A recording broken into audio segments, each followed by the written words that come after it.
Hey everybody, this is Rydo and we are back with another recording of Hearthstone. Today is Monday, February 19th. We've got some overload cards to play. It would be cool if there was an overlord class of cards too, but I think they probably need to call it something else like Dark Lord if they were going to do that. Or king cards or something. So 6 more of those, 1 more game, and we'll be done with the Asian account for today. I've been sort of lax on doing daily quests that are worth 40 gold when I shouldn't. I'm going to try and tighten that up. I don't want to slow down the flow of gold in the long run, hurt myself. Versus Maiev. None can escape Let's my see. fury. Don't need to have that open. Oh. Okay. I just remembered why I left that page open and whatever. Mega Man Legacy Collections 1 and 2 are coming to the Switch in May. It is already available for PC. I would like that. It would be an interesting challenge to see if I could play the old Mega Man games and see how far I can, since I've never played any of them. I have seen other people speedrun them, I've seen other people play them, but the way most speedrunners play them is probably not what you're going to experience in the real world. In all honesty, I've always looked at, and I kind of still look at Mega Man as a series of games that are incredibly difficult challenges that you're not really expected to beat. The Sega Genesis, and if you search not Mega Man but other games like, let's say Altered Beast on Steam, there you can get all of those as DLC for this Sega Genesis and Master System collections. So if you find like Altered Beast Steam page, there should be a bundle down there for everything, and ideally I think you're only paying about $23 for all that they have to offer, which is clearly not every game ever released for the Sega Genesis or the Master Systems, but all the Sega games, I would imagine, or games that Sega could get a license to. I told ya so. It's not a terrible deal, and if you wait till a summer sale, it was a pretty good deal. It was like $7 to get all the Sega Genesis, and it was like $12 to get all the Sega Genesis and Master System games. In a weird way, Sega has given me, or I've somehow received, some of those games for free already, and it's not one of those bundles where the price goes down because you already own it. So if you buy the bundle, you should probably buy the bundle at the beginning if you have any inclination for those old games, instead of waiting or buying it piecemeal. Most of the time on Steam you can buy part 1 of a bundle and then the rest of the bundle gets cheaper. They're not doing it that way. You can do it either way depending on the creator. That's kind of far off from the Mega Man Legacy collections coming to the Switch. I don't know about getting games for the Switch and getting digital games on the Switch, because one assumes it's going to be called the eShop still. Like, that's the assumption. So, are the games that you've already purchased on previous eShops still in your possession and going to be ported so that they can be playable on the Switch? Or is Nintendo and other creators going to try and sell it to you again with every new console? Because that's kind of unacceptable. Like, if there was a Steam 1 and we were on Steam 2, Steam 3, Steam 5, Steam 7, and every Steam made you re-buy the same old games again, that's not good. And certainly it would change my perspective on whether I actually wanted to spend the money to own some of these old games. Because a lot of the old games, these are legacy buys. These are things specifically for purchase because they are old and I'd like them in a collection more than a desire to actually play them. They're things I want to flippantly play for a second, not things I want to sit down and put 60 hours into. And even games like the Assassin's Creed series is getting to that point where it's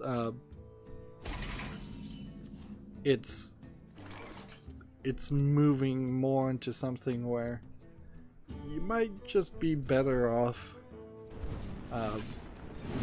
watching a YouTube video of other people play the old Assassin's Creed games instead of doing that, and watching an abridged YouTube video on that count.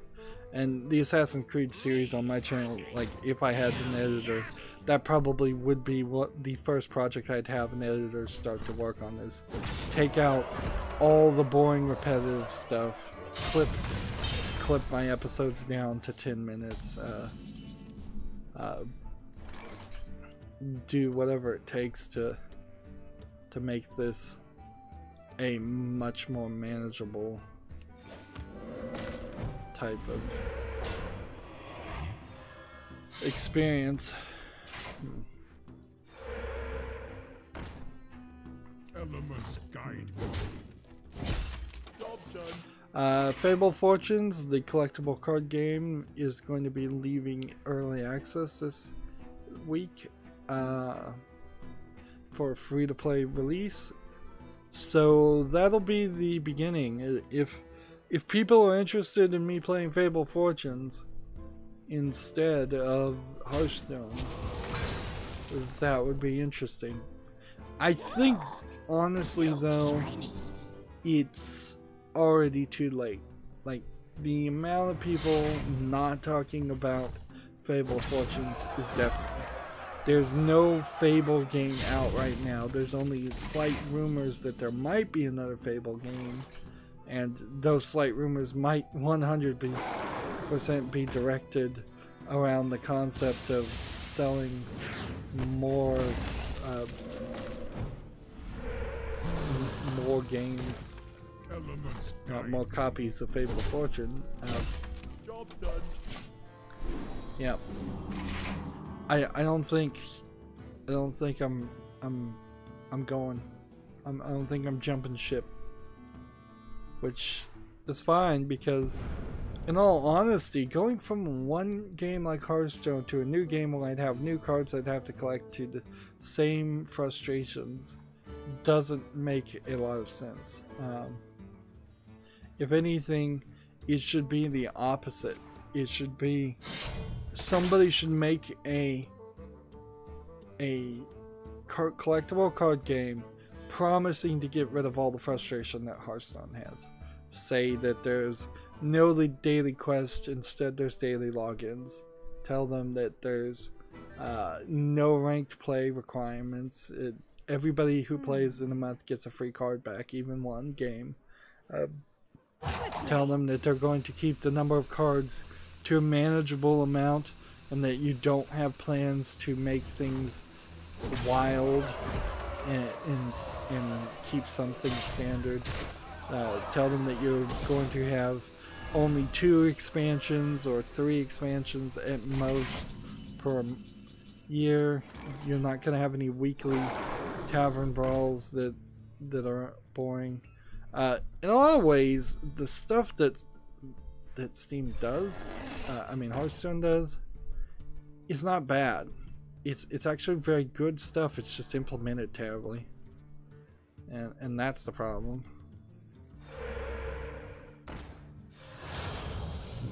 I'm supposed to be playing overload cards.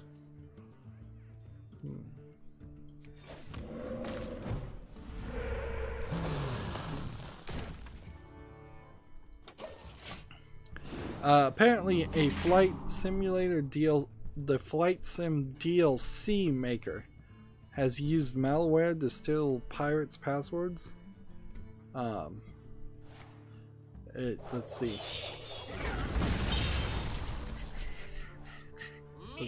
This was more of a tech thing.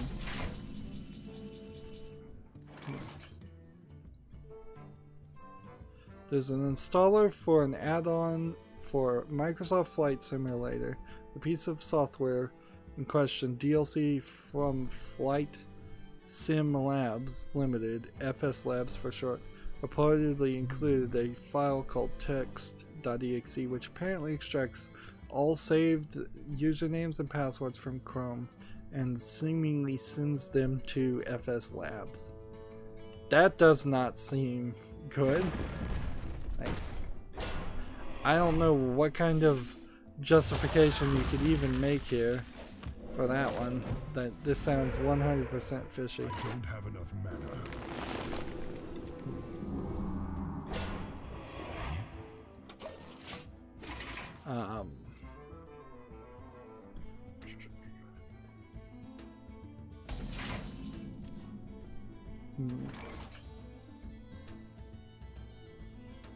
It's been described as by far one of the most extreme and bizarre methods of DRM we've ever seen.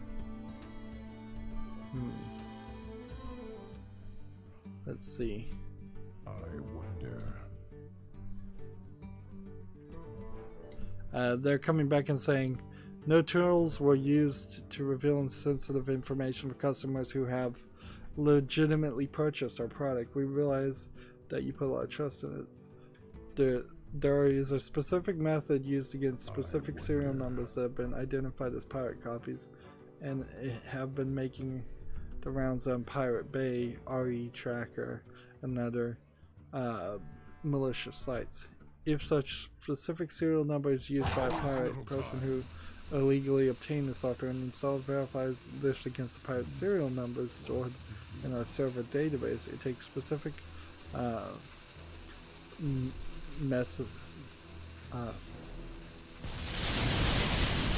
takes a specific action to alert them, and the specific action is to target pirates. I mean, but honestly, isn't this just a smart response to putting spyware in your file? Isn't it? It's like, oh, we're just trying to catch the pirates. Like, we're just trying to catch the bad guys. Isn't that what every single politician ever says? When, like, we're just trying to catch the terrorists, thus the NSA has to be able to have warrantless wiretaps for indefinitely. And even if we don't authorize the warrantless wiretaps, where you're gonna wink and nod and let them do it anyways, even if it is illegal.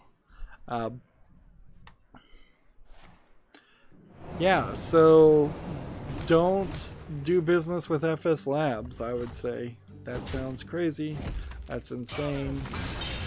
And I seriously doubt that piracy on Microsoft Flight Simulator is a big problem anyways, because either I think Microsoft Flight Simulator is kind of expensive to the point where you would never buy it.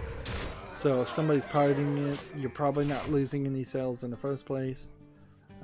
Or you're going to run into people who love Flight Simulator games so much that they're going to buy it over and over again. Part of that too is they annualize a Flight Simulator game, kind of like Farming Simulator, and that's insane in itself too. See, PC Gamer has an article, "The Dumbest Armor in PC Gaming History." They have a picture of a character from Enclave called Lady Von Buckethead, and true to form, she looks like she pretty much has a bucket on her head.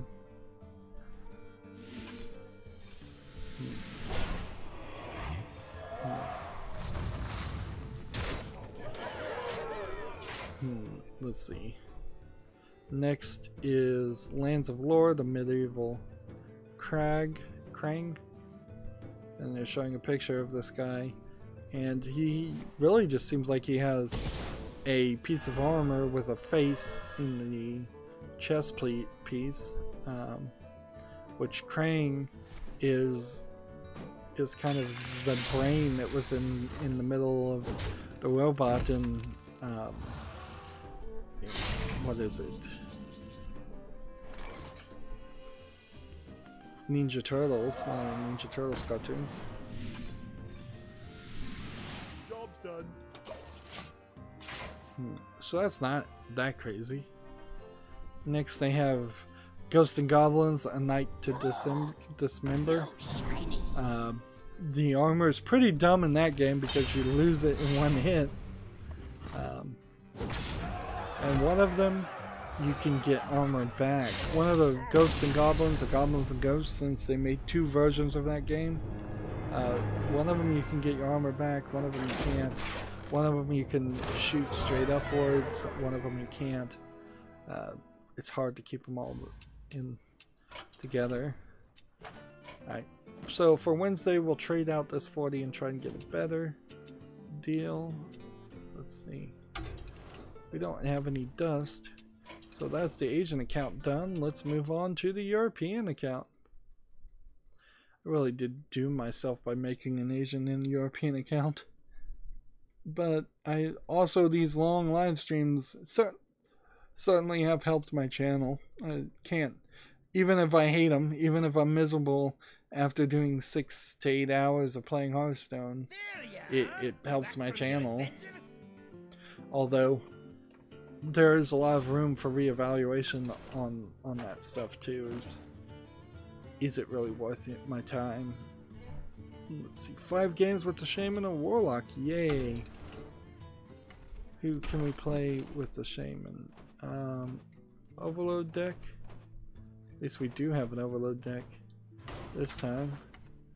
Custom Shaman 2.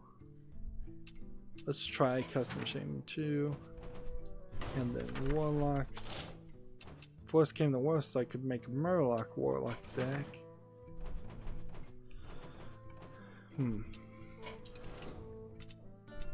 Start playing. So, because this is actual victories, we're doing it a little bit different. And if anybody wanted to play me on the European account and let me win, that would be heavily appreciated. Let's see. The Lich King's armor is kind of ridiculous with all skulls on it from World of Warcraft. Ultimate 5, Lord Von Buckethead. Wait a minute, there's 2 people called Lord Von. There's Lady Von Buckethead from Enclave, and then, so probably Enclave was referencing Ultima 8. And then South Park has a kid in a bunch of ridiculous outfits, colorful toy things as far as armor. I'm trying to really win here, so I'm not sure what to keep and what to get rid of. And then the Vampire the Masquerade Bloodlines has a armor piece that's just a pimp outfit. I don't think this really counts now, they're just getting ridiculous. Lineage 2 has dark elves in very revealing bikini style straps of outfits. Again, not really armor. Fallout New Vegas has people in constructed armor to look like Roman warriors, but I think half of it is football gear.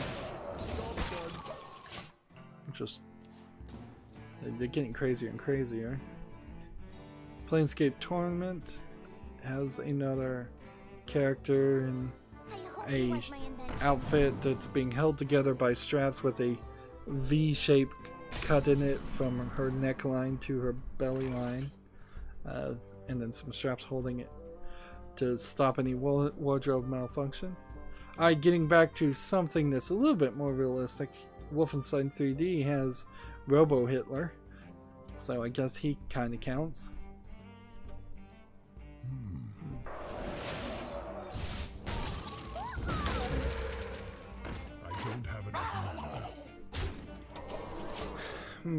This is one of those articles that really doesn't have anything to do with anything.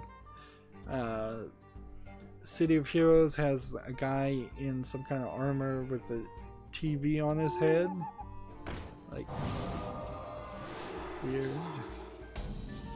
Killing Floor 2 has somebody in cardboard boxes as armor.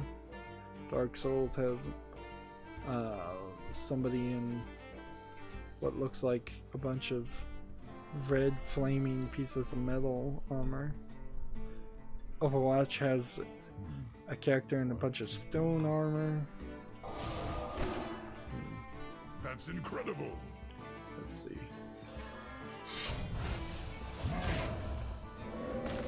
Elements guide me. Already. How long does this go? Prince of Persia has a character called the Shadow Lady, which is another bikini style outfit. Mass Effect has everybody in realistic spacesuit armor, but apparently in Mass Effect 1, one of the characters had it in the color pink, which that's kind of not that crazy. Death Trap Dungeon, a game that was on sale during the Lunar New Year sale, and I definitely considered it, even though it looks like a pretty old game. Has another bikini style lady.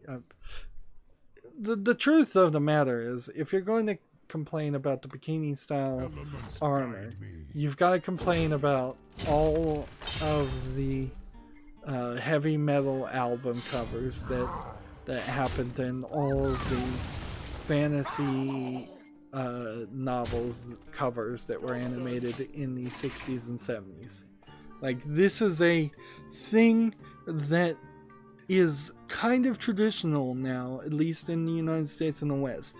It's been going on for a while, and you can only criticize it up to as much as you can criticize the fact that Japanese people have been drawing anime for decades, or that they have a tier of highly revering some bondage anime where well, not even anime, but just bondage in general, bondage artists.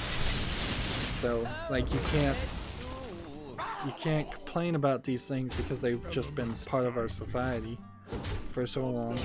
Up to a point you can complain about them, but there's nothing you're gonna do about them. You're asking an entire society to forget its own history or not leave on it. There's another game called Sacred that apparently didn't sell that well, and it has a, like, Conan the Barbarian, yeah, Conan the Destroyer type character. This time she just has basically pasty boob cups, not even really a bra. That was the old thing though, and like, when you had these advertisers in the 70s that didn't know what they were selling when it came to video games, they often would say, I don't know, sex sells, we're selling these to teenage boys, so let's sell what we think teenage boys want, and for the most part they're right. In a weird way, half of this article seems like a screed against outfits that aren't really armor and are instead bikinis. And it seems like they're probably trying to push the video games are sexist again, and it's like, oh, yep, we've heard that one before. That's kind of all I even want to respond to that on. Very little of this is actual people in actual armor. Half of these people are just in some random outfit. Full mint, full heal and taunt. Let's do that.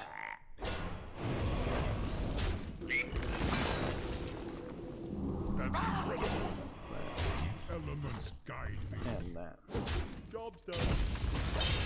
trying to win, so next turn I will win. So you can kind of tell that there's not a lot of news today that I could take all that time on that. I hope I'm right about that. Fallout 4 has a mod that adds socially aware and hyper-aggressive dogs. Fallout 4's mongrel dogs. Or it's called Greslin's Pack Attack Fallout 4 mod. You know, the idea on the face of it makes sense. It sounds like it's a cool idea, but when you think about how that's actually going to play, it feels very much like you're gonna just get killed by a bunch of dogs. The variety of things that are shooting at you on the wasteland, while being a slight problem, having more, I don't think, fixes that problem. So I would hope that the aggressive dogs get replace other things. But then a fast moving pack of dogs would also probably kill you a lot.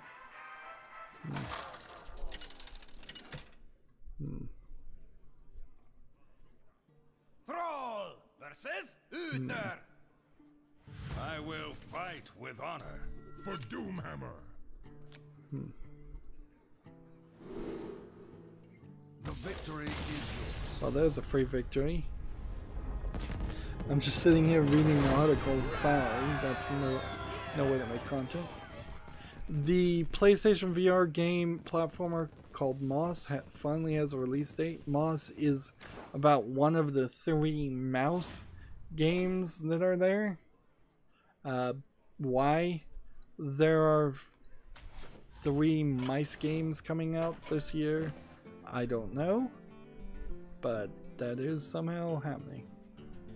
Alright, so we'll get the victories and we'll play the beasts, or we'll play Divine Shield, and it's one or the other. Let's see. Let's just keep on getting victories. Moss is which one? It's PlayStation VR, which kind of sucks. PlayStation VR has managed over the last year or two to take maybe 2, maybe 3 good-looking games and just remove them from the aspect of being something that's likely to ever be on PC and playable.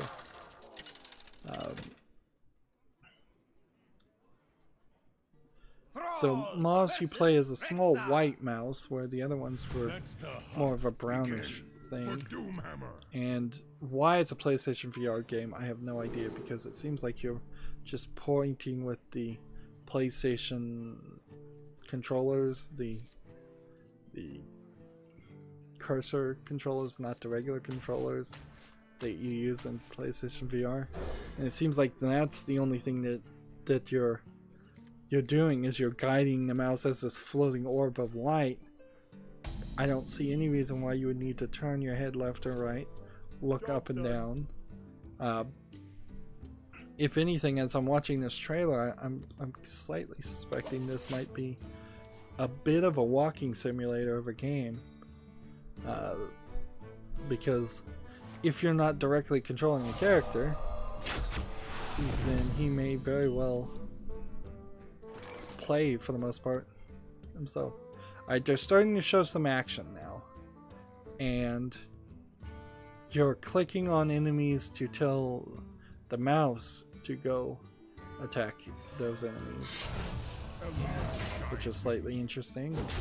Now I'm seeing statues of 2 mice riding squirrels like horses. And then there was a point where you pulled with the cursor a chain to help him. It's pretty expensive to buy a PS4 and the VR setup just to play a game like that, and not worth it. Moss on itself might be an interesting A title, AA title. It's probably not a AAA title. if I'm gonna guess. Greetings, But so few people will even know. Let's see. Final Fantasy 15 teased mod support with civilian cactures,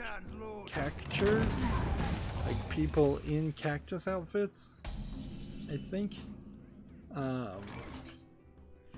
Let's see.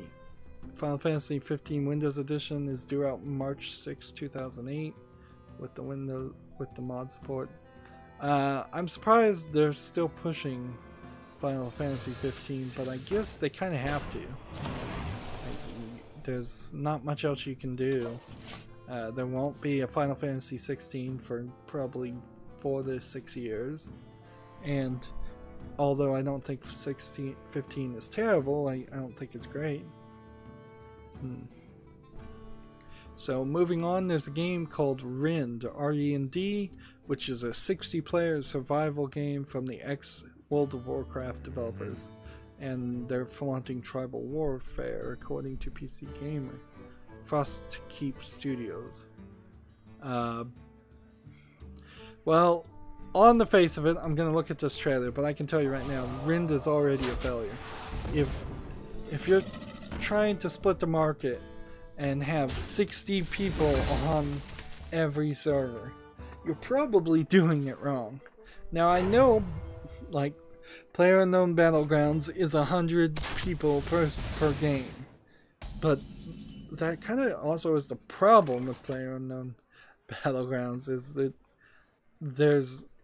that's going to fall apart as more people move to Fortnite Battlegrounds, as more people move to other things. Let's see. It has +2 attack when you spell damage. Elements guide me. Again, PC Gamer seems to be embedding its videos, so I can't watch this video. They must have implemented some kind of new embedder into their website. This really is just a PC Gamer advertisement anyways. There's literally 2 paragraphs with literally 2 sentences in each paragraph. Wait, no, that second paragraph actually is only 1. Nope, there's a second sentence.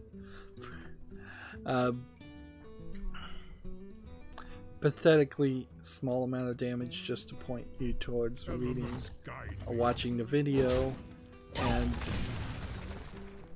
can't watch the video. Maybe we'll get some real news on Rind in the future, but right now, nothing. There's really nothing to say. Next, we have another PC Gamer article. They come back to back because PC Gamer just tweets out a storm every day. The Ultima spiritual successor, called Shroud of the Avatar, has a release date. I was never into Ultima, as I wasn't into a lot of things. Let's see. Let's go ahead and kill this. Hope this works. And it doesn't.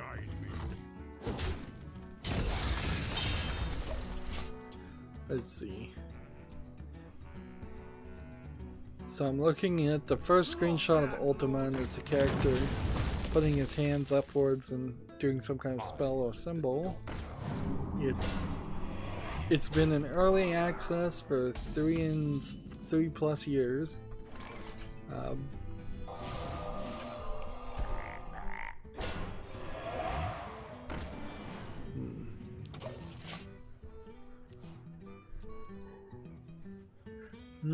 I started early today, and probably making a mistake starting early today, but I was already awake and just wanted to hop to it, and every time I do that, I'm always a little tired. It's probably, if I start early, it's because I woke up early. If I woke up early, it's probably because I didn't get enough sleep. That Elements guide one me. would assume that there's a connection there. Anyways, Shroud of the Avatar is coming out on March 27th. Is there any actual note? It's a Steam game, so it's PC right now. That's kind of all we know. Let's see.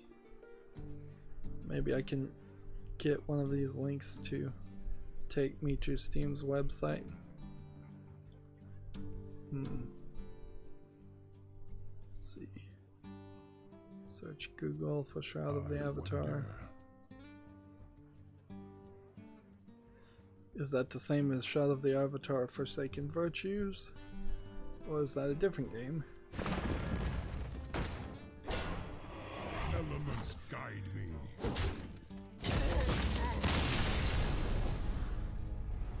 A fantasy RPG that combines single player, narrative, and sandbox MMO. I think I just watched this game trailer actually, and I saw nothing interesting in it because the animation just does not look good, and I'm watching it again and I'm still not seeing anything interesting. Wasn't this the trailer that started putting out yes, build custom decks and dynamically activate skills as they are drawn? Like, it just has everything in the world in it, it seems.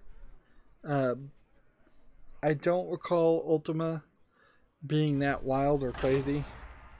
Open PvP, fighting, PvP only zones, guilding, non-instance player housing. Yes, I remember this game. Now, Shroud of the Avatar, still not interested. PC gamer, still not interested. Moving on. Let's see. The JRPG Legend of Heroes Trail of Cold Steel 2 has arrived on PC. This PC port was led by Peter Durante Thorman. He's the guy that does a lot of porting and fixing of things. Let's see. So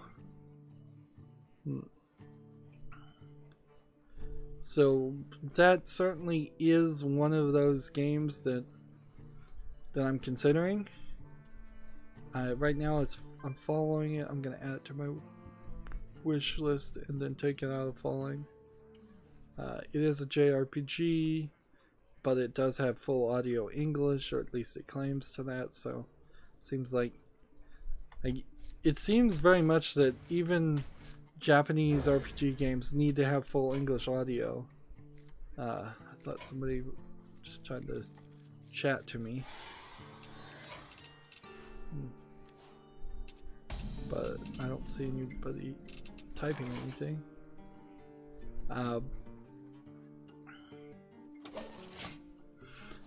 So yeah, another game for the wish list on the long list of JRPGs that I probably never have any time for. Last recording session, that last live stream, to be accurate, we saw some reviews for the game Fe, F-E, and it wasn't getting much of very good reviews, in all honesty. It turns out it is only available on EA Origins, and that explains why I never saw a release date mentioned for Steam, or why it's not on any kind of wish list. I suppose it's for the best, is all you can really say. If I have to go to EA Origins to play a game that's not that good, then I think I'll just forget it. Let's see, I can do this and freeze the guy. Can't I?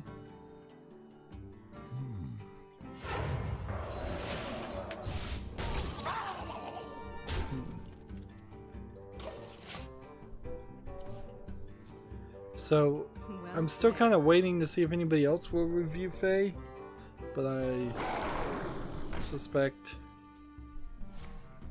a lot of people might not even bother. speaking of not bothering, Your Gamer has an article that doesn't seem to be to do with much of anything. Called "I Owe Everything I Am to Buck Rogers' Countdown to Doomsday." Tough love. And it seems like it's a choose your own adventure book type game. That's something that revolves around having a book. Let's hit these two hopefully.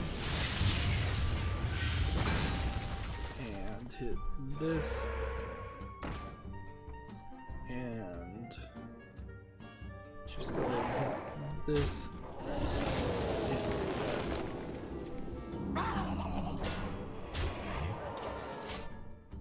Let's see. Speaking of games with too high requirements of players, there's a game called Maverick's Proving Grounds with a 400 player battle royale mode. They have a trailer. Let's see if we can watch the trailer. Nope. This new video embedder is the worst. From the thumbnails, which is not really a legitimate way to evaluate anything, it doesn't seem like it's that they've got too much to show. Maybe we'll get some more information. I may have to just stop looking at PC Gamer, and that might be a blessing in disguise if I can't watch any of their videos because of their video embedder. Because I'm not a huge fan of PC Gamer's bent, their heavy pro video game industry commentary, and their embedded advertising that they clearly are doing, in which they'll write articles pretending like they're reporting news when in fact they're actually advertising a product.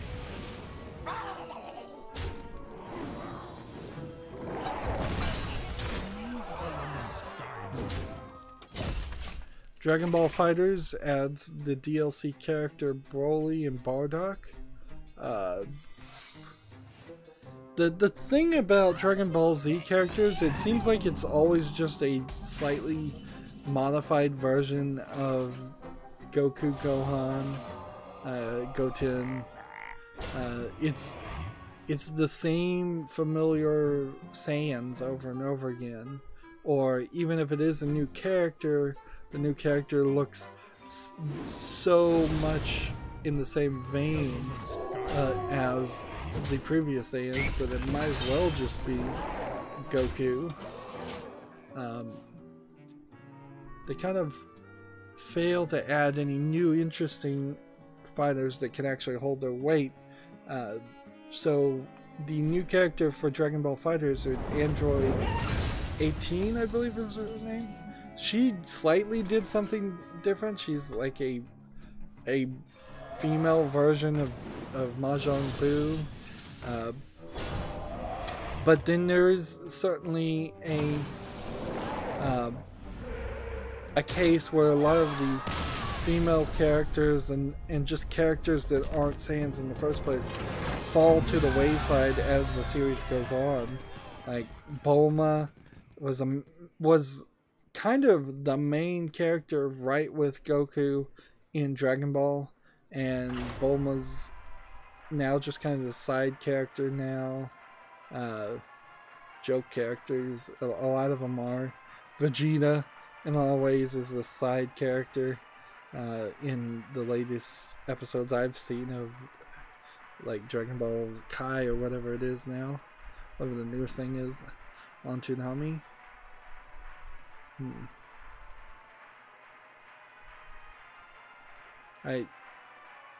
That's not anything I can report on. I can see my icons. We're already to the icon things. Let's see. And so we're also to the point where I'm at some older things that I kept for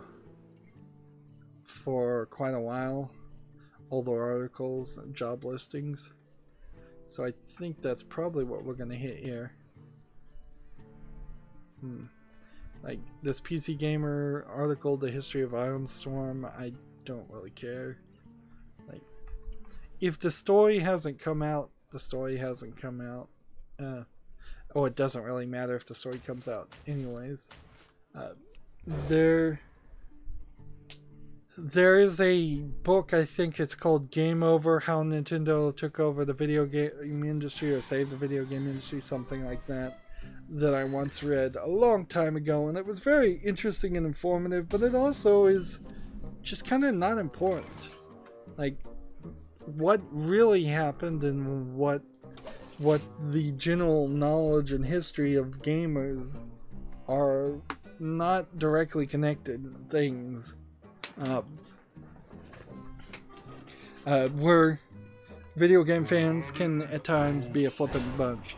We can hate EA one year and then they come out with a great game, and then we can forget about all that hate we had for them that year and buy their next game and love them.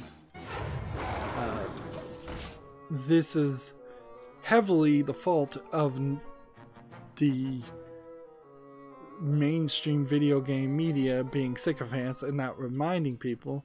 But on the other hand, if you are constantly just banging the drum that like CD Projekt Red is not nice to its employees, CD Projekt Red is not nice to its employees, you become some like Jim Sterling who just gets annoying and not somebody who's fun to listen to after a while.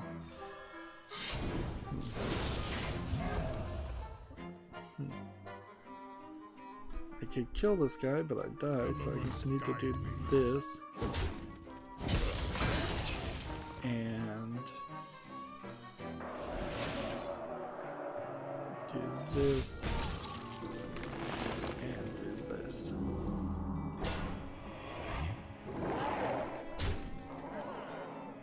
And then the turn.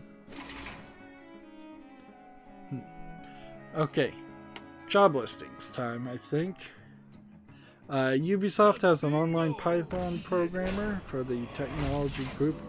Online, you'd be working for Montreal, Quebec, full-time. Let's see. Let's skip the intro. Be an online programmer at Rendezvous. Developer.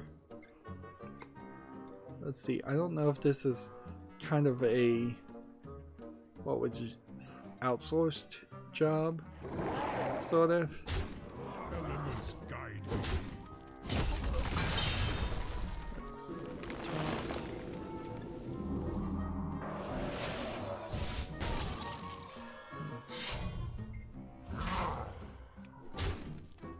They already attacked. in the turn. Developed within the technology group, parentheses TGO, at Ubisoft Montreal. Rendezvous is a client-server development platform that provides online services including matchmaking, real-time statistics and ranking tables, content storage, and other features. The middleware is used by Ubisoft's largest productions, including Rainbow Six Siege, For Honor, and Ghost Recon Wildlands. So you'd be doing this Python programming for games as a service, or always online games, on this middleware, which that is kind of an interesting way to break into the video game programming world. Like, no longer are you would you be stuck in a regular Python programming job that you hate. You could move over to a video game Python programming job that would pay you less and you'd hate even more. Let's be honest. The platform is mainly developed on Python. Do I know Python? Is Perl hosting page is PHP? Python. I don't think I ever learned Python, honestly. I've heard of it. It's supposed to be a very simplistic language. I know the Adafruit technology gadgets are often built to run an operating system that just immediately runs Python code, so you don't have to deal with any low-level things like hardware abstraction layers and such. C++, I know that, and Go, I've heard of Go, but I have not heard a lot about it. A Rendezvous online programmer, you'll directly influence the quality of games connected of a game's connected experience. So mostly just the leaderboard and matchmaking and stuff. There's a tangible link between your work and the gamer's experience. Anytime they have to tell you something like that, they're actually telling you you're not going to feel that tangible link. In fact, you're probably going to be dealing with a lot of numbers and statistics that tell you that rank whether you get a bonus or whether you keep your job, if I was to guess. There's going to be a lot of discussion of uptime, if I was to guess. Like, is the server staying up more? Are they able to connect? Can you reduce latency?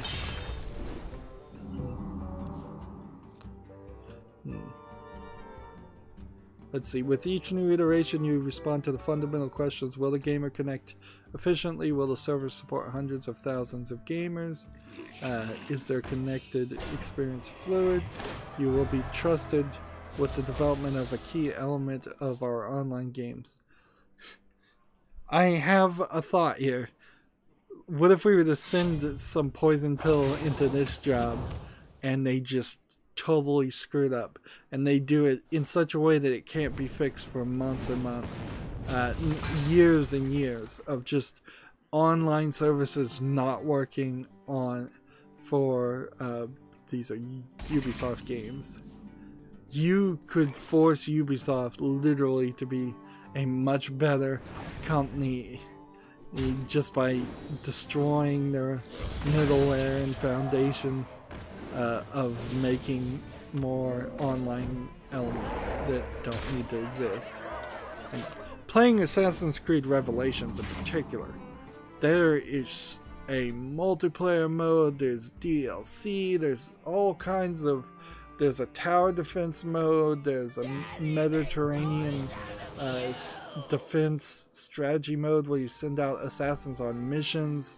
Like, there's so much stuff that's just bolted on, and there's a puzzle mode that's a completely different executable than the rest of the game. The multiplayer is a completely different executable on the game. It is very similar to what Resident Evil 6 Gold Edition is, except for the fact that Resident Evil 6 Gold Edition's added on DLC is at least moderately good and fun, and everything that's added to Assassin's Creed Revelations is not fun. Job's done. It's just added. Let's see. Where were we? Rendezvous' effectiveness, development, and operations in our infrastructure and cloud will depend on you, and you will always work to provide the best. You will always work to provide the best online experience that our game deserves.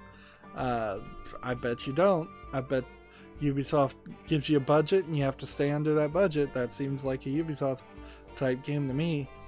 As a member of the team, you'll be directly associated with the development and enhancement of the platform and the services, providing flexibility, performances, stability for Ubisoft Montreal's most ambitious product. You will be in direct contact with them on a daily basis, but apparently not in the same office, and provide them with the best possible support. So you might just be doing support tickets the whole time, and that would suck. Like, to think you were actually getting a programming job and it turned out to actually be a customer support job, which I've certainly I got into one job that felt very much like that was what they intended for it to become. Was they told me lots of things that they wanted me to do, but on a day-to-day basis they were like, well, you've got to cover these support tickets, and I'm like, oh, okay, that's what you wanted me for. You will be committed to helping to ensure the game meets the performance and the functional standards that were set from designing to post-launch. If some of this phrasing sounds awkward, it is written awkward. I'm pretty sure, this being Montreal, Quebec, it was written in French first and translated. Oh, I put that on the wrong side.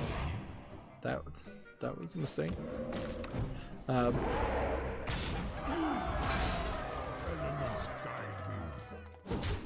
Let's see, your day-to-day at Rendezvous online programmer. Join a close-knit team that is invested in development and growth of Rendezvous and our future products.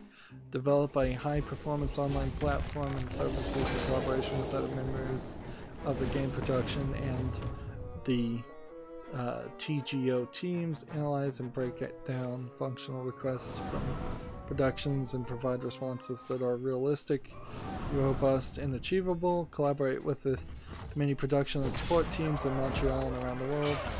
Identify and correct the bugs escalated by our partners. Document your work. Remain informed on the latest technological and advancements in online web services and games. So, in a real way, this is not Ubisoft. This is TGO, Technology Group, which is some kind of partner with Ubisoft, or perhaps a subsidiary of Ubisoft, that has been allowed to put their job listing on Ubisoft's website. Or, you know, maybe they just stole Ubisoft's logo and did it anyways. Qualifications, what you needed to succeed. Bachelor degrees in computer science or computer engineering, or equivalent experience, or equivalent bachelor degrees, not equivalent experience. So you do need a bachelor degree in something that they deem to be computery.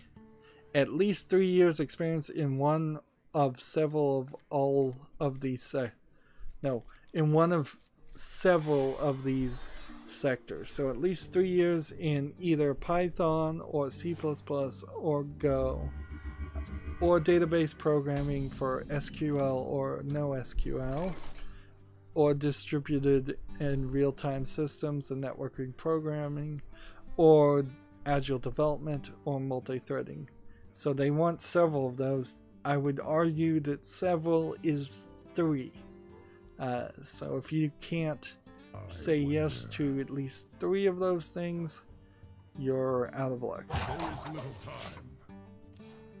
In addition to your experience, we consider the following assets: experience in development and operation of online services or games. If you're a small indie game developer, for a second, like, you probably aren't going to have much of an online service set up.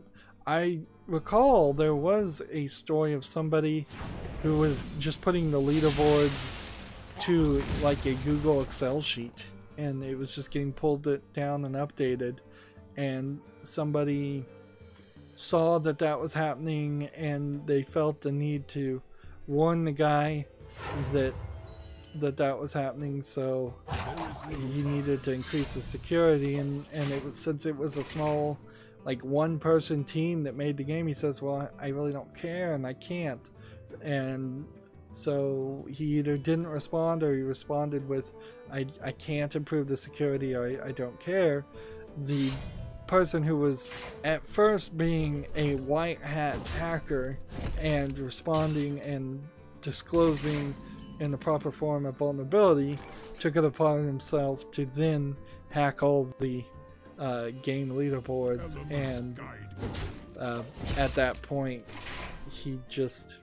the indie game developer just took down the game leaderboards. I think that happened to maybe like Super Meat Boy or something. I don't know what the developer, Super Meat Boy. my point in that story is, like, if you're a 1-person team, a 30-person team, you're not making a massive online game like For Honor. Even For Honor shouldn't have been as massive in online as it is.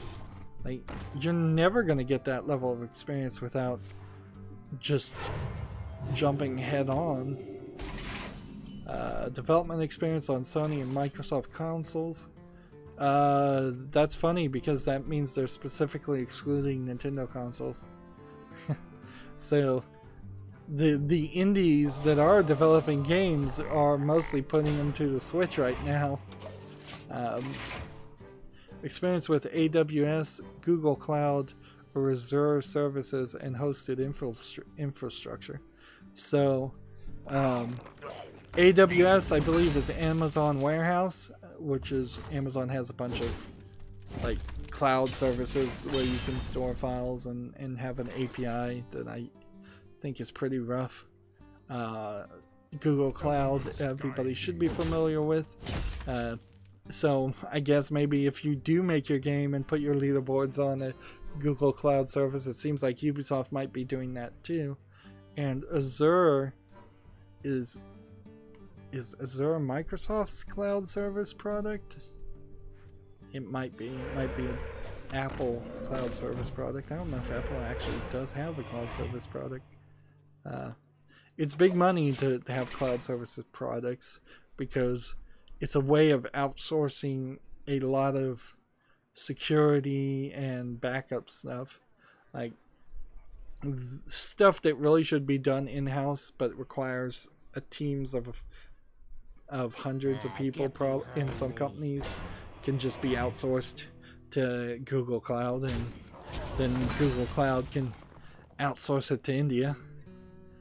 Experience with Docker or Kubernetes. Never heard of either one of that unless they mean Docker as in the program that you use in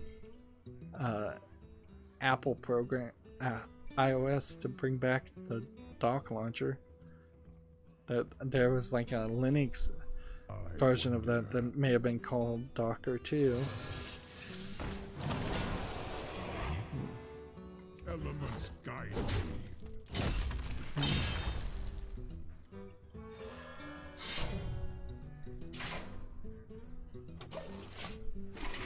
You also happen to be. They also want you to be autonomous and resourceful. Autonomous? Like they're asking you to do everything without being asked, I guess is what they're trying to say. That's a poor choice of word. Because not only is it hard to pronounce, it's half the people aren't gonna know what it means. Able to learn quickly. Like they always put this, and you should always put it on your resume, but I mean there's really no standard at all. Like the only way you get caught by lying if you say you're able to learn quickly is if you then admit later on that you actually aren't able to learn quickly. Because honestly, if they give you a book and they expect you to read the book and know everything in it in an hour, and you read the book for a week and you still don't understand all of this in it, you can argue whose definition is right forever.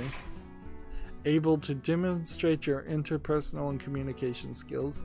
They got you on that one. They usually don't list it on job listings that you have to actually be able to demonstrate that you're interpersonal and have communication skills. Is someone injured? Still hard to prove you don't.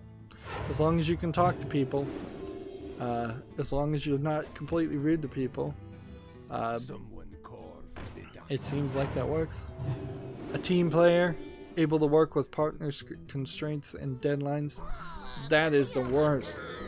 So the technology group can say, well, you've got to live under this budget, these constraints, and these deadlines. But none of that's our fault. It's not your boss's fault. That's just Ubisoft's fault. That's our partner's fault. Partners are often BS. Particularly when your partner is the same company. Bilingual helps. Like you pretty much have to be able to speak French if you're going to work for Ubisoft in Montreal, Quebec. You have to. More than anything, at UB Montreal, you'll be working on leading titles, including Assassin's Creed, which it doesn't seem like they're really going to make a new Assassin's Creed for a couple years. Far Cry, probably not going to make another Far Cry for a while. Rainbow Six, doesn't seem like there's going to be... There might be a, like, well, Rainbow Six style of game that's not Rainbow Six Siege that comes out. Watch Dogs, it's kind of questionable if we'll even see a Watch Dogs 3s. And then For Honor, we'll definitely not see another For Honor. A lot of these games are not in development, plus what you'd be doing really doesn't have anything to do with any of that, other than the fact that some of these games are going to have some kind of leaderboard, but not even really that much. I'd say Rainbow Six Siege has a leaderboard, and For Honor has a leaderboard, but Assassin's Creed Origins, not really. Far Cry, not really. Watch Dogs, not really. So 3 out of the 5 games listed don't even seem to connect to the job listing. And then they say they can't give away all their secrets because they're implying they were about to mention the next game that they're going to make, which almost certainly is a sequel. Like, Ubisoft's not making a new IP, and if they were, I seriously doubt they'd make it out of Ubisoft Montreal. You have an opportunity to work with some of the biggest names in the industry. Additional information, they're an equal opportunity employer. They don't discriminate on race, ethnicity, religion, gender, sexual orientation, age, or health, which they have to say pretty much in Canada in the same way they have to say it in the United States. Time runs out on me. This should have... The last game should have been the last game. We needed to break it up. But I guess we'll just continue here.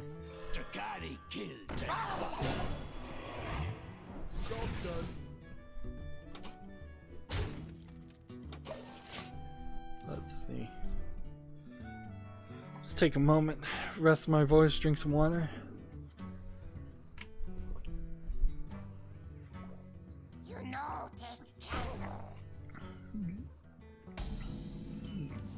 So overall, that job is kind of interesting in a lot of different ways. Like, you generally don't see a job that isn't the standard set of jobs. Writer, animator, musician. You don't even see musician or voice actor listed that often, because those are probably all union jobs where you have to pick a union person in the first place. So no point for having open listings.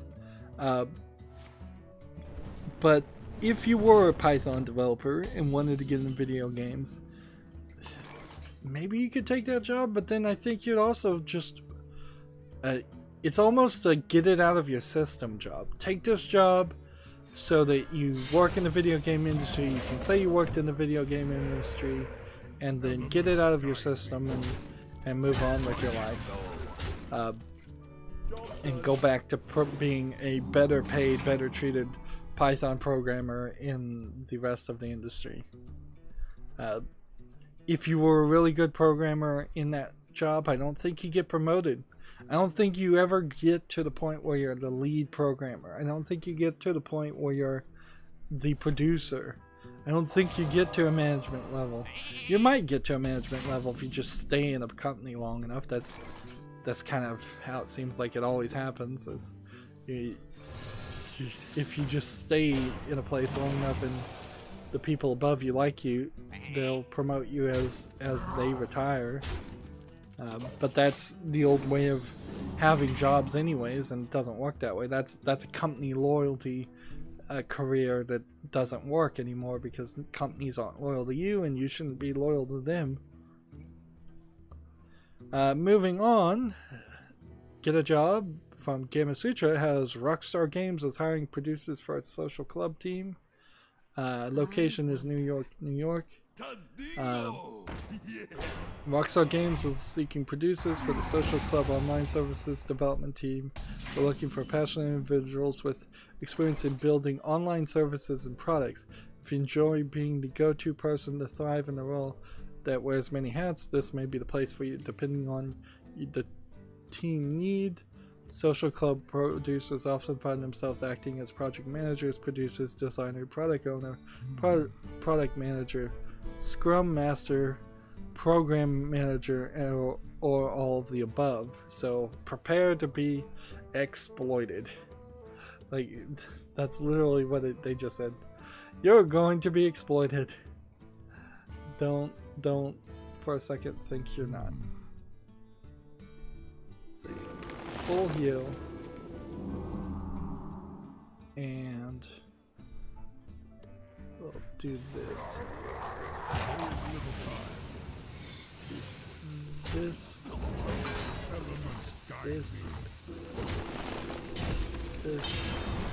This.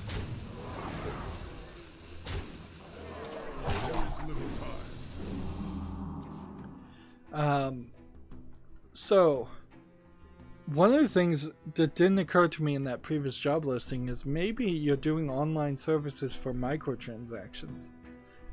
Yeah, if you think Ubisoft, microtransactions make sense. If you think Rockstar, microtransactions make sense. Maybe they're trying to build up all their teams for more microtransactions, which that's not gonna work if we actually get any kind of legislation against microtransactions. That would be ironic and appropriate, in my opinion, if we see these companies like Rockstar and Ubisoft waste a lot of money developing microtransaction platforms that they can't use.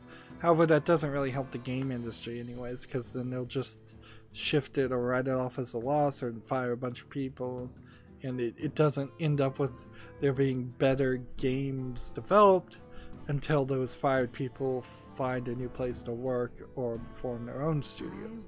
Inherently, I guess that's the problem, is any of these big companies need to be split up in some way or the other. And ideally, I think for the video game industry in particular, splitting up EA, splitting up Microsoft, well, not Microsoft, maybe split Microsoft from its games development and its hardware division, splitting up Ubisoft, splitting up several other companies like that might very well be the way to keep games small, keep them from becoming greedy, make them all private companies so you don't have to deal with stockholders, shareholders. That's a big problem. I was surprised to see an article today. Bill Gates came out and said that billionaires need to pay a lot more taxes, and boy is that true. And he's a billionaire, so he would know.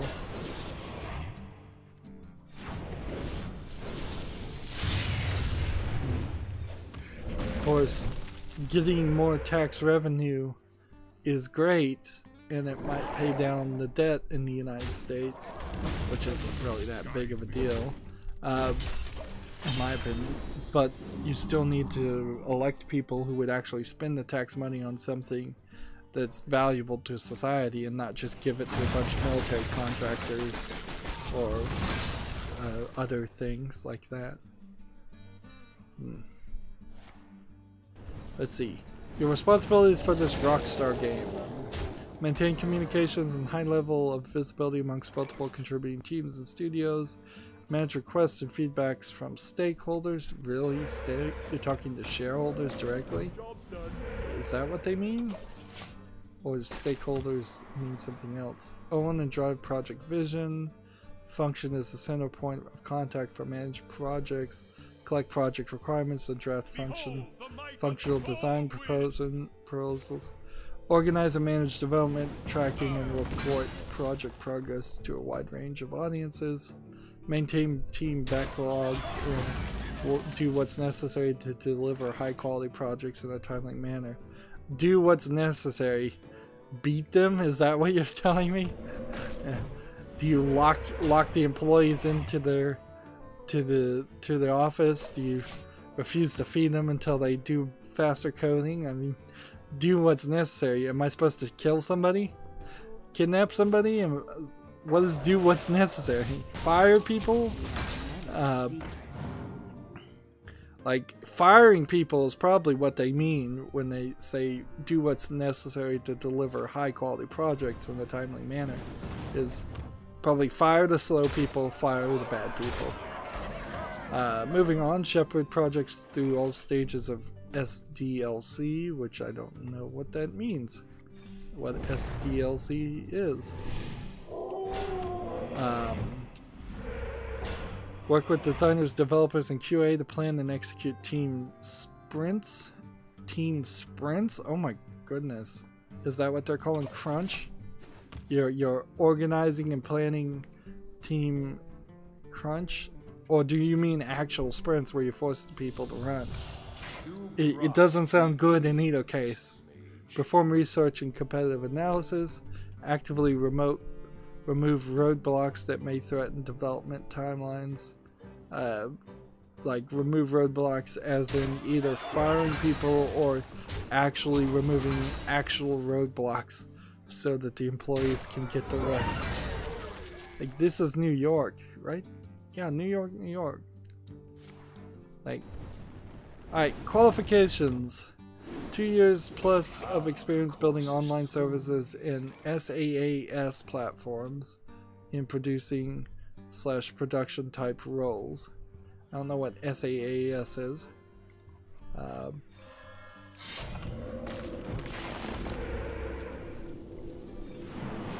Elements guide me. It's former employment as producer, project manager, program manager, game designer, systems designer. Excellent verbal and written communication skills. Experience working in games. Broad knowledge of games online service landscape. List of live product services that you've worked on. Strong knowledge of Rockstar projects. Rockstar, by the way, is GTA stuff, and it's just GTA Online that they're working on right now. I seriously doubt that they're doing anything. Strong familiarity with online games. And a cover letter. You very rarely see cover letters asked for or required. In a weird way, as I understand it, what hiring managers, people that look at resumes and cover letters, will do is if there's a cover letter, they're going to skip the cover letter immediately. They're going to skim as fast as possible your resume, and if your resume even makes it to the second pile, then they might read the cover letter, but not until then. And even then, they may not read the cover letter, because they're either impressed by the resume or they aren't. They want all that information sorted efficiently and quickly so that they can skim it and it can catch their attention. Nowadays, it's all computerized too, so they want everything in your resume in their website program so that the program can throw out applications. Inherently, there is this problem where every job listed in the United States gets thousands of applications, and hundreds of those thousands are thrown out because the requirements for the job don't match what is listed in the application.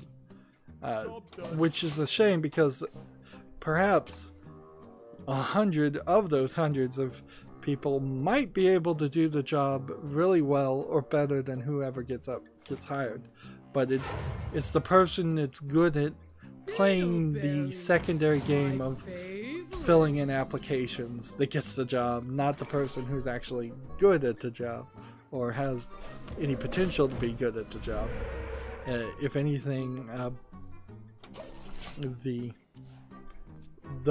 some of the best people, the Bill Gates, the Steve Jobs, never would have gotten a job in today's environment. Their resumes getting put into any job listing these days would have gotten rejected completely.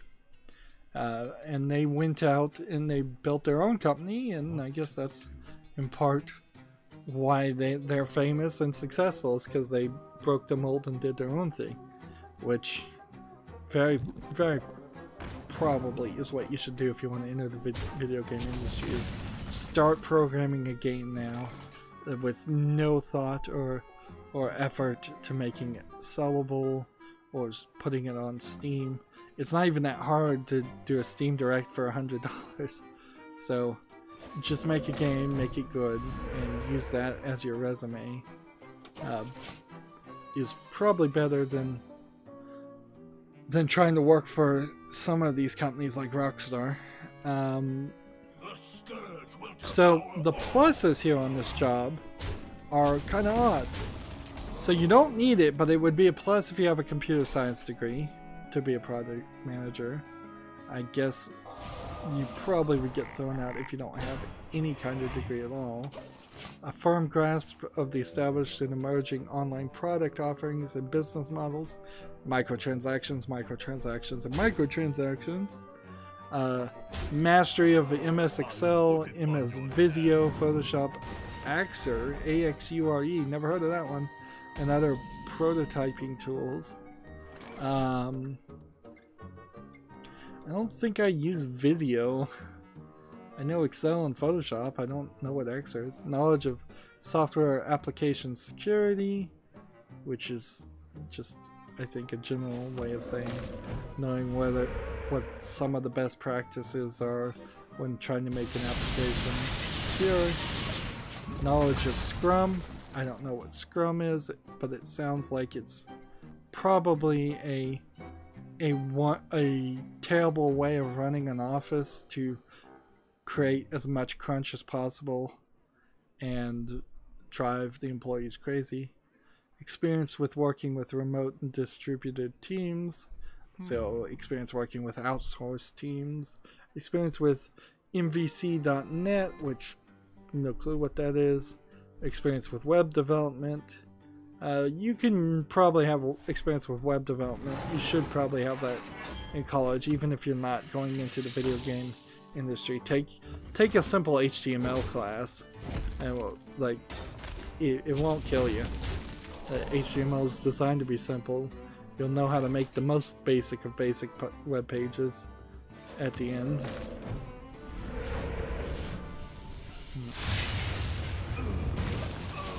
Experience with Windows application development, and a Rockstar Games Social Club membership. Wow. It'd be a plus if you actually use our products. I actually think I do have a Rockstar Games Social Club membership, come to think of it. I think I created one when I played Eleanor. That's probably one of the few qualifications I do have for this job. Oh man. They're hiring producers because I guess they're losing producers like crazy. Let's see. Here's a different one. We're still very much just doing job listings, but the company I've never heard of, Backflip Studios, is hiring a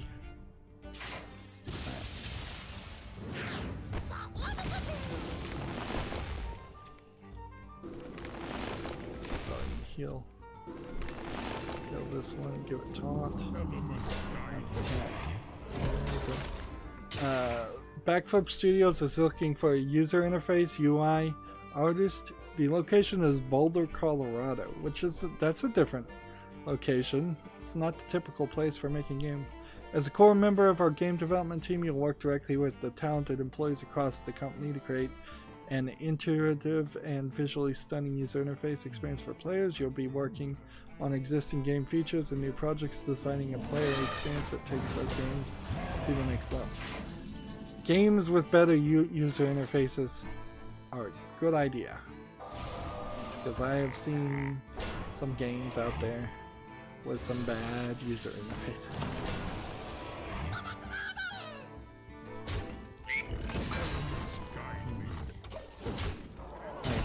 what you'll be doing is the first paragraph. From initial concept through execution, you'll collaborate with other disciplines to understand, translate game initiatives and style into new and exciting UI concepts, pitching your ideas to see your vision come to life. Some of these sentences seem a little too long in these job listings. Keep it simple. Like, gosh, when you see a job listing with such long sentences, you wonder if there might be a connection to you in the actual job, sitting in board meetings and hearing somebody go on forever and ever and ever and just yammer,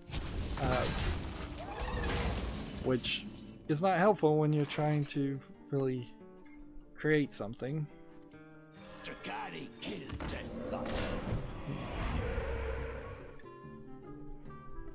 Let's go ahead and play all of these, I guess.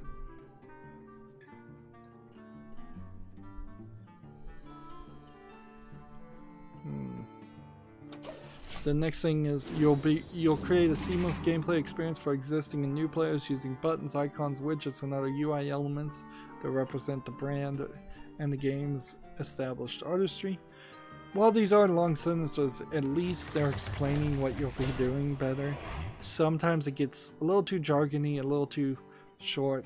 I could see somebody who is really not qualified for this job, for a job, looking at the listing of qualifications of a lot of job descriptions and thinking they are qualified because it's just too abrupt.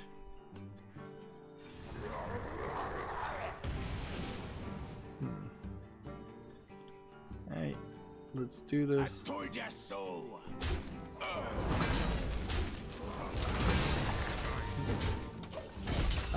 Using your UI knowledge and passion for games, you'll improve the gameplay design and user interactions by creating or improving wireframes, style guides, and user flows. About you, that's a weird way to phrase this. They want you to have 3 years prior professional experience as a UI artist development games for mobile, PC, or console. So they want you not to be new. 1 year experience creating user interfaces in Unity, so they use Unity. Professional experience in creating prototypes. That's a little bit weird of a requirement. Like, it's very possible that you work for many decades and never have any professional experience creating prototypes.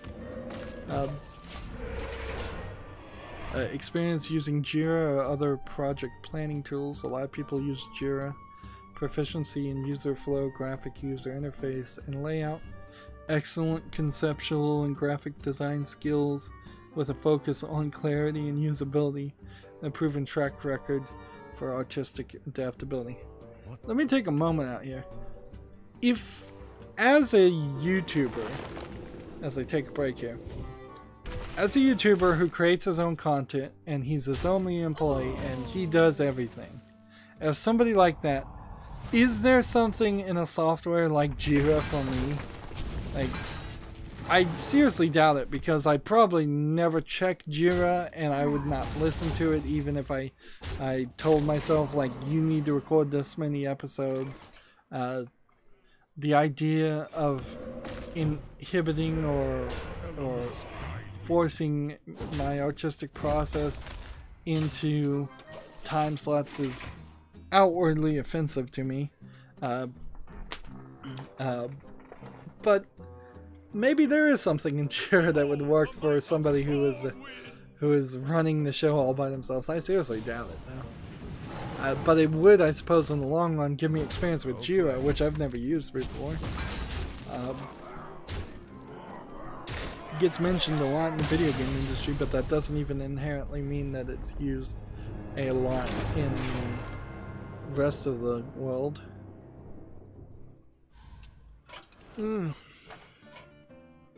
And where let's see, we need to take a break and focus on Beast or Divine Shield minions. Do we have a Beast deck or Divine Shield minions? Beast. The Divine Shield. I have Paladin cards. Let's try this. This would be our last game. It should be our last game. But I'm in the middle of this job listing, so I'll stop later. Proficiency in user flow and graphic user interface and layout. Excellent conceptual graphics design skills with a focus on clarity and usability and a proven track record of artistic adaptability. Current knowledge of UI design trends and best practices.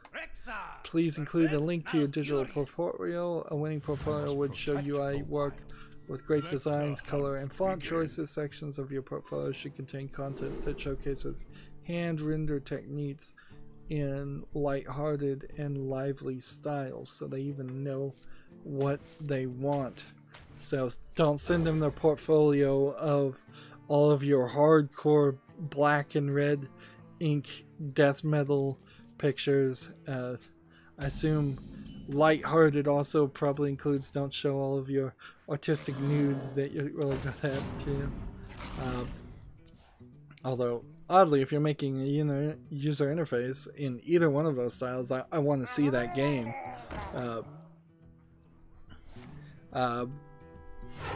So probably you're making cell phone games, probably you're making kids-friendly cell phone games, possibly full of microtransactions.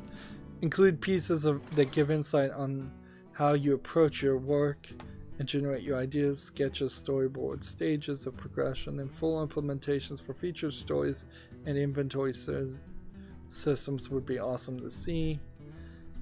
I was just thinking how completely odd it would be to be an artist in high school, junior high, even college, and to be drawing user interface examples. Like, that's just not going to come up. You're going to do life drawings, you're going to draw people, you're going to draw plants, you're going to draw landscapes, you're going to do different artistic styles of different schools of art, impressionism, surrealism, things like that. But at no point do I think an artist is going to tell you, all right, now your next project is to draw a user interface for a video game or a program of any kind. So you really are going to have to make your own portfolio from scratch for this job, which is kind of crazy.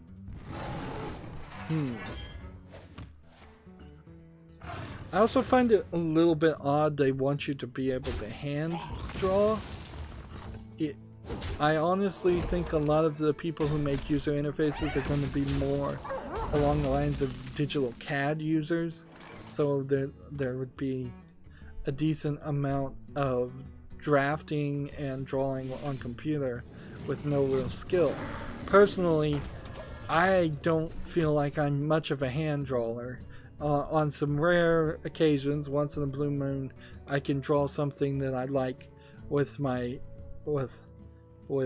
by hand, but I am much better at using CAD software.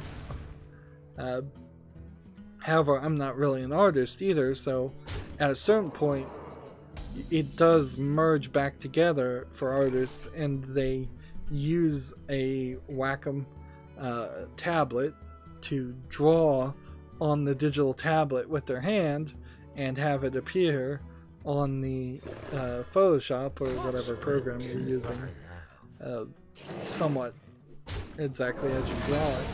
Or perhaps you draw something on paper by hand and trace it with the Wacom tablet. That's an interesting one. Backflip Studios. Let's do a little research on Backflip. Let's see.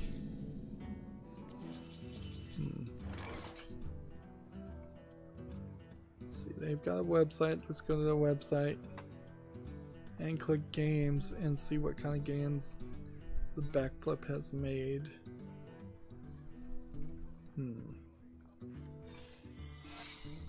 I could have done that differently. That was a stupid way to play. should have played this guy first, then the secret, then it would have been free, then I would have had enough to play that. Oh dear. Alright, so Backflip Studios is loading, and it's showing me a cutesy claymation dragon and dinosaur and wizard all in one picture. It's a cell phone game called Dragon Veil. They also did Transformer Earth Wars, which I guess that's either newish or not. Like, I mean, I know one of the big video game developers lost all the licenses to the Transformers games. I hope you like There's another game called Spellfall. All of these are App Store and Google things. Seabeard. All of these are cutesy animated. The animation styles change ever so slightly. Perhaps they let one person in the art department do the keyframes for one game and then next. Paper Toss is another game. Ninjump Rooftops is another game. Ninjump Deluxe. Ninjump Army of Darkness Defense. Is this a tie-in to the Army of Darkness movie? Yes, it is. Interesting. So you're going to be making some kind of ugly, cutesy user interfaces for a cell phone in this job, not the games that really need them, and almost certainly you're going to end up working for a company that does, my best guess, a lot of microtransactions.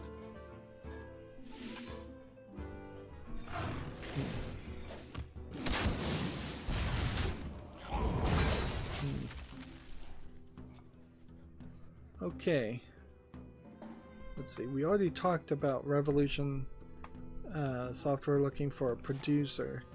I find that disturbing that they're looking for a producer, honestly. I think that might spell the end. And we already talked about Rockstar hiring a producer, so that list is already done. Interesting. So we got a Double Fine job, and we have a game. So let's take a break from jobs for a second. No, we already talked about Ambition of Slimes, so we'll just get rid of that.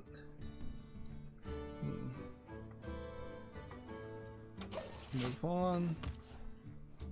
Like, I have just a few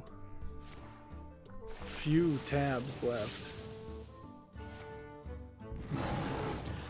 Speaking of the Broken Sword developers, Revolution Software, they do have a article on Fanatical called "Why We Choose Point and Click Adventures." Not sure if that's really something I want to read though, so I'm gonna skip it. To my side. See, I'm about to die, or I'm about to win.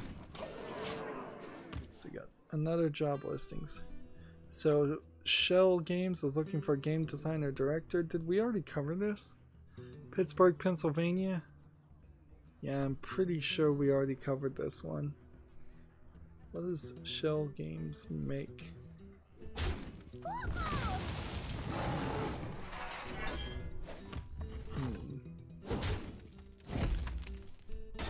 Games. Daniel Tiger's Stop and Go Potty. I Expected to Die. Happy Adams. Domino World. Super Kim VR. Water Bears VR. Frostbound. Baker Street Experience. Or Orion Trail VR, Water Bears, Enemy Mind. I know Enemy Mind. That was a pretty awful game. I think I got that for free too. Gum Tricks in a Cube. Nothing super interesting. The Daniel Tiger game for preschool children is probably the one with the most prestige.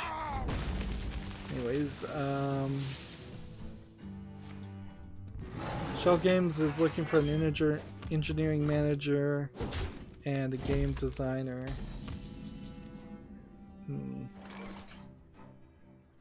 And I think I'll close that. I think we'll just wrap up here. I screwed up. I should have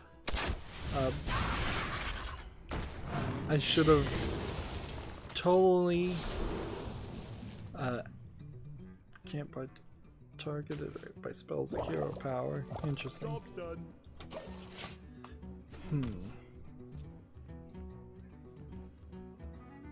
I should have broken up the recording.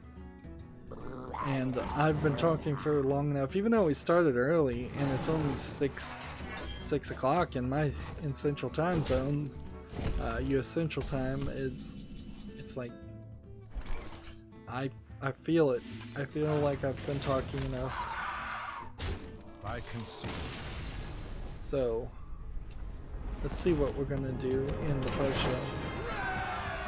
Gamer Sutra has an article called "What Indie Devs Get Wrong About Professional Networking." This again is probably an article not worth reading. Let's see, where are we on the bundles? Do we have any new bundles? Bundle, game bundles. The Honey Sekai bundle has got 7 days left. Another book bundle. The Best of 2017 has about 18 hours left. And that's it. Let's see. I will come back and talk about this Double Fine job listing because it has to do with the Double Fine, which is a little bit more important to the company and where they're going towards development of their next game. Here, I need to play 13 more beasts, which can get done, and get 1 more victory, which can get done. Let's just show off what is on the Americas account and needs to be done in the post-show. Let's see. I'm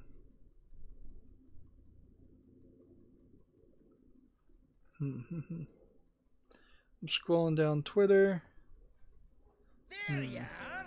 Back from See if there's any new thing. Play 75 Murlocs for 100. I can do that. I can definitely do that one. So trade this one. Win 7 games for any mode. Ooh, look at that. So 7 victories by playing either my fans or myself, and play a bunch of Murlocs, which that is not hard to do at all. I just am gonna leave that up for people to look at. That is 260 gold.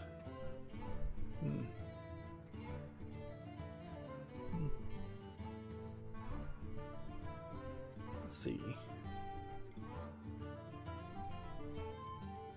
Trying to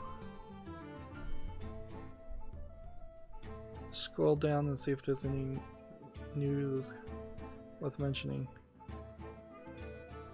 Hey! Phantom Lord. James Phantom Lord Verga sues Twitch over his 2016 suspension. Let's see if how that works. That probably won't work at all. Let's see. Final Fantasy's online multiplayer will be expanding right at the PC launch day. Let's see. I haven't heard about Phantom Lord or whoever he is in any suspension, so that'll be interesting to read Wednesday. The Kingdom Come Deliverance developer has explained its patching process and is targeting respec potions and pickpocketing. So I'm going to skip that article because that seems like a boring article. You know what, I'll just open it just in case there's nothing to talk about on Wednesday, which there might be. It is President's Day in the United States, so people are taking it easy. Is that check food game? I want that. I want that real bad. I want that in my wish list. Make sure. Let's see.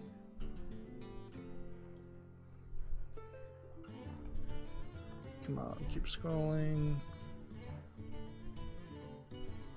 Yeah, Rise of the Tomb Raider episode 24 aired about an hour ago as the movie's coming out, so I scheduled thing.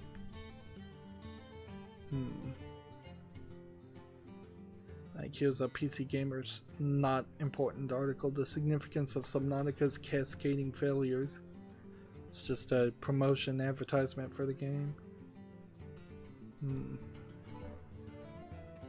Subnautica, decent game I've heard, but I'm not something I'm interested in. Really, it doesn't look interesting. People say it's interesting. The mainstream video game media says it's interesting, but it hasn't caught me.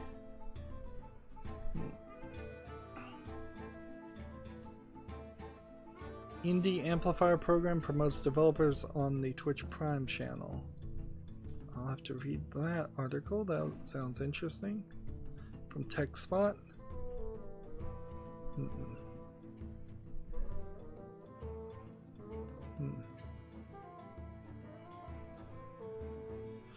YouTube advertisers' Twitter's still talking about Valentine's Day, which is kind of funny because YouTube directly was telling people on Valentine's Day to subscribe to black creators, and people are trying to figure out what does that have to do with Valentine's Day. I mean, like Black History Month, sure, any other day, but you literally said roses are red, violets are blue, subscribe to black creators, which I guess maybe you're trying to make a joke, but doesn't make sense. That was almost verbatim their tweet.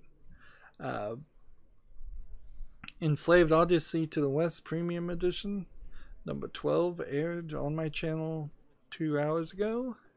Check that out. I kind of like that series in retrospect. I have this kind of nostalgia for the game, even though I know it wasn't good. Like it just felt like it was something slightly different from what I'd been doing for a while. And 3 hours ago was the announcement of this stream that PC gaming build a gaming PC building simulator game is about out of early access, I think, maybe. And RetroArch released a new version. Yeah. So that's all the real news worth mentioning. It hasn't been a lot. It really hasn't. You can kind of tell, because if it had been a lot, I would have made it at least through halfway through the European account, and I'm not doing that. So that's gonna be it for this recording. Stay tuned for the Silent Post show. As always, I ask you to like, share, subscribe, comment, and watch every second of my videos. If you want to friend or follow me on basically any social media sites, there's a whole bunch of links down below. If you like what I'm doing and want to support me, gift me a game on Steam. Thank you for watching. Have a good evening.